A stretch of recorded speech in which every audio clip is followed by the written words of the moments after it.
itu menjerit luar biasa Kang Dede. Jadi terdengar Si asap itu menjerit sampai dalam. ya, menjerit jobret.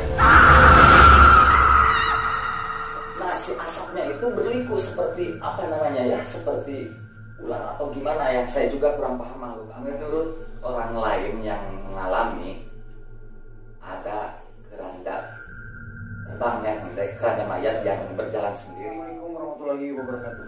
Selamat datang di Devanda Channel.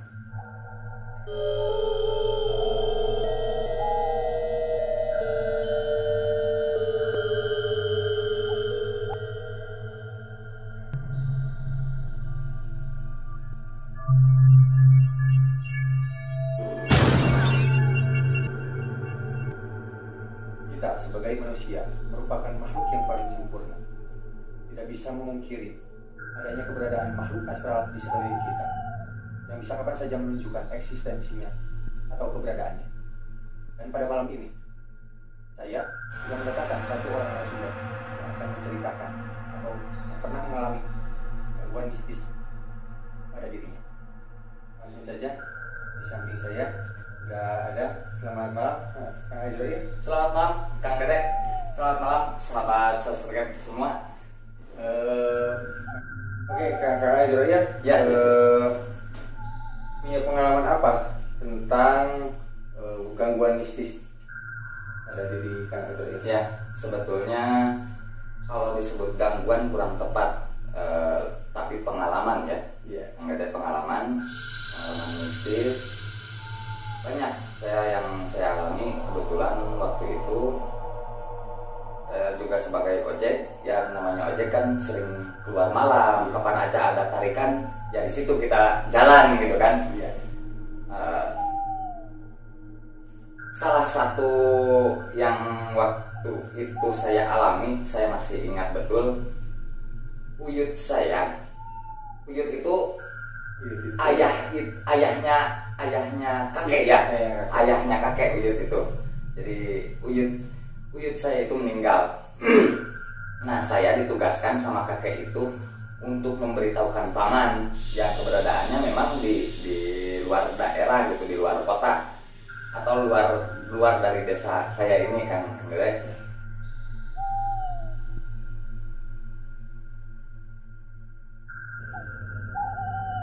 Dulu kejadiannya tahun berapa ya? Sudah lama kalau tahunnya. Waktu itu saya duduk di bangku kelas 1 SMA. Kelas 1 SMA. Iya, sekitar tahun 2000. Tahun 2000. Berarti alat komunikasi itu belum ada ya? Belum. Betul, justru itu saya disuruh sama kakek itu memberitahukan ke paman. Tempatnya itu, paman itu di daerah Padaherang, masih Kabupaten Ciamis. Ya. Waktu itu kan, waktu itu masih Kabupaten Ciamis. Nah, kalau sekarang sudah bisa ya? sudah terpisah sekarang Kabupaten Pangandaran. Belum ada HP, jadi lebih cepat, lebih efektif itu salah satunya ya menggunakan motor. Ya. Nah, waktu itu saya disuruh ke sana memberitahukan paman bahwa Uyut meninggal. Selain itu, saya juga disuruh membawa pisang dari sana. Membawa pisang. Untuk apa kan? Untuk keperluan apanya? Jadi kalau di daerah kita seperti yang Kang Dede ketahui, kalau ada yang meninggal itu identiknya dengan adanya tahlilan. Dan di tahlilan itu ada bingkisan makanan buat para pecaroh gitu yang turut mendoakan itu, ada makanan gitu.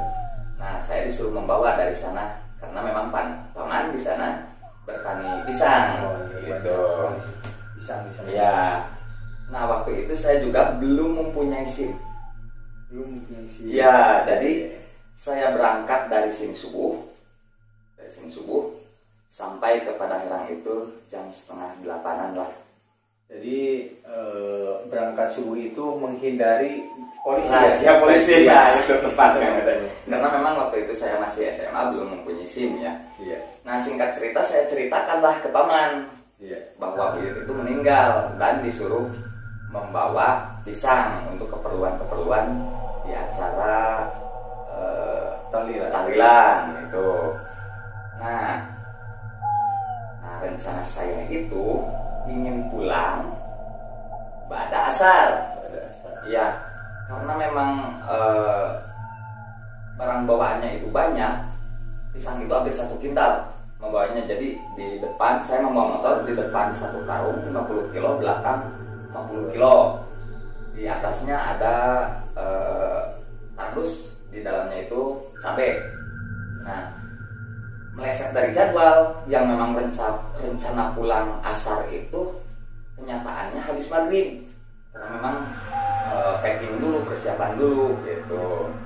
Nah, sampai maghrib, setelah maghrib makan baru siap-siap. Dipotong Kang, kalau dari Banjarsari atau dari rumah ke Banjarsari atau ke mana tadi kan? Pada Herang itu jaraknya berapa jauh Kang? Oh, jarak berapa jam? kurang paham, tapi kalau jam sekitar 3 jaman lah. Berarti sekitar 3 jam. Ya, Sangat jauh. lumayan jauh ya. Sekitar 3 jam. Nanti dari sana intinya tadinya Pak mau pada asar, ternyata Pada maghrib, Jadinya habis sholat habis dulu, sholat. maghrib, makan, baru berangkat. ya, Sudah mendekati 6:30, ya hampir isya. Nah, singkat cerita, setelah persiapan ya Kang Dede, kita lanjut sahabat subscribe ya. Setelah persiapan untuk menghilangkan jenuh nih, karena kan saya berjalan sendiri nih, saya pasanglah Walkman. Itu pasang Walkman, terus pakai cipus, pakai helm. Nah, Walkman di setel dengan nada sedang gitu ya. Berangkat. Sudah di Cisaga nih, ceritanya sudah di Cisaga. Hampir jam 8. Berarti Cisaga itu pertengahan Ya. Pertengahan jalan ya. Agak sedikit, udah 3/4 sebetulnya. 3/4 perjalanan gitu, sebetulnya lebih jauh, cuma jalannya kan bagus daripada Herang ke Cisaga. Nah, sedangkan dari Cisaga ke daerah kita kan tahu sendiri lah, walaupun dekat tapi waktu itu kan masih jelek ya, masih jelek. Nah, hampir jam 8. Saya juga sempat was-was gitu kan.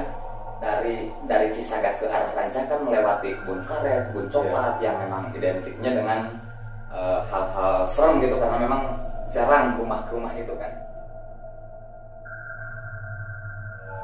Lalu bagaimana kan proses dari Cisaga sampai Ya, nah di sini baru kejadiannya sebetulnya udah daerah kita juga. Nah, dari Cisaga nembuslah jalan terus. Cuma waktu itu saya berhenti dulu membesarkan volume Walkman. Ya karena memang saya sendiri juga udah gimana gitu, sambil menunggu mudah-mudahan kan ada pengendara lain yang lewat, maksudnya mau bareng gitu kan. Tapi ditunggu-tunggu nggak ada, ya saya besarkan volume Walkman lalu berjalan sendiri. Yang pertama itu yang saya takutkan di daerah Batu Lawang, Kang Dede. Batu Lawang, seperti yang Kang Dede ketahui atau sebagian subscriber ada yang mengetahui, daerah Batu Lawang kan daerah perkebunan karet, cukup panjang dan berliku ya Kang Dede ya. Daerah perkebunan karet, kebun kakao yang memang nggak ada rumah, asli nggak ada lampu penerangan jalan, hanya terang dari kendaraan kita saja. Dan juga jalannya juga rusak ya kan? Ya, Pada saat itu rusak. Nah, saya besarkanlah volume Walkman sampai saking besarnya volume Walkman, pola ya gitu Kang Dede. Klakson motor sendiri pun kedengarannya sedikit gitu. Walkman, jalan Batu Lawang sambil berdoa, ya salah saya bisa mungkin walaupun mendengarkan musik, tapi ketika melewati tempat yang sungil atau yang serem, pastilah berdoa, musik doa gitu kan. Nah, lewat Batu Lawang alhamdulillah. Nah, terus ke daerah kita kan Dede, yang saya takutkan itu di Ciranca. Kang Dede mungkin banyak mengetahui ya, daerah Ciranca banyak cerita-cerita mistis. Motor digas, kebetulan kan di sana enak, treknya enak Kang Dede. Turun langsung naik gitu kan. Jalan itu waktu itu di Ciranca itu bagus, gaspol saya lewat alhamdulillah, ya sambil berdoa, klakson dan sebagainya dinyalakan ya gitu ya. Terus yang serem lagi sahabat, menurut orang lain yang mengalami, ada keranda terbang ya, keranda mayat yang berjalan sendiri terbang.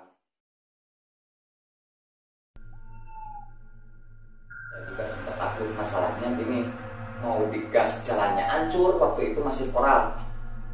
Waktu itu masih koral Kang Dede. Ya di sanalah kita berdoa.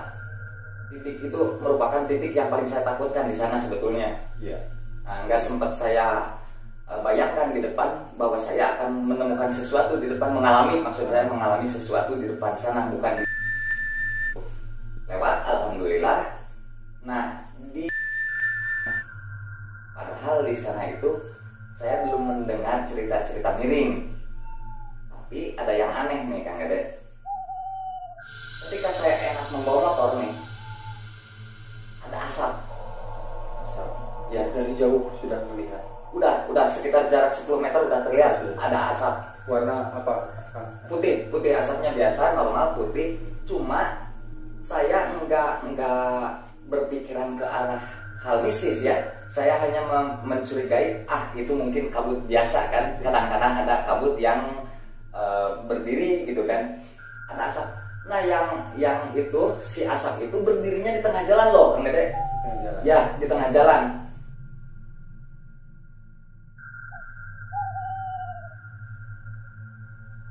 Saya lewat aja kan, nggak curiga itu sesuatu. Ya saya lewat, tapi yang aneh gini si asap itu kan, pas saya lewati itu asap, ketabrak lah sama stang, ketabrak, gitu, sampai apa namanya ya, oleng, asli sampai oleng Kang. Dan seperti nabrak sesuatu. Ya, seperti nabrak sesuatu sampai oleng. Dan yang saya ngeri sampai masih ingat sampai sekarang. Bayangkan Kang Dede gini, klakson sendiri aja karena memang Walkman, pol, ditambah cipus, ditambah helm, klakson sendiri aja sedikit kedengarannya ya. Nah itu menjerit luar biasa Kang Dede. Jadi terdengar si asap itu menjerit sampai dalam. Ya, menjerit jobrek. Nah si asapnya itu berliku seperti apa namanya ya, seperti ular atau gimana ya, saya juga kurang paham makhluk apalah itu, saya sendiri nggak tahu. Menjerit lalu terbang berputar-putar dan lari ke arah, kan di sana ada kebun, bukan mata air. Oh, ada mata air. Lari ke arah mata air. Nah di sanalah saya panik sahabat, asli panik luar biasa. Kan tikungan ya Kang Dede, tikungan gitu. Saya gas motor sekuat tenaga walaupun jalan koral, beban 1 kintal.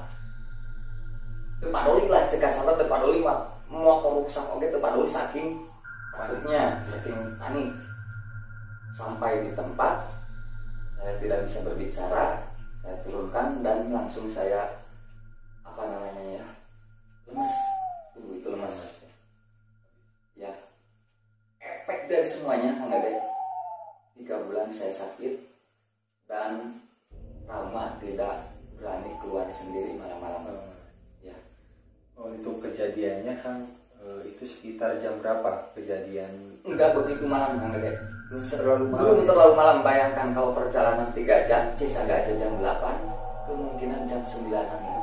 Jam 9 setengah 10 ya. Tapi memang nggak ada sama sekali sepanjang jalan dari Rancah ke daerah kita ya. Saya nggak menemukan pengendara lain. Saya berjalan sendiri dan di depan tidak ada. Padahal baru paling malam juga paling setengah 10. Paling tidak ada orang, tidak menemukan pengendara lain lah. Sampai 3 bulan saya trauma, trauma tidak berani keluar sendiri. Dan ya itulah pengalaman mungkin dari para sahabat subscribe.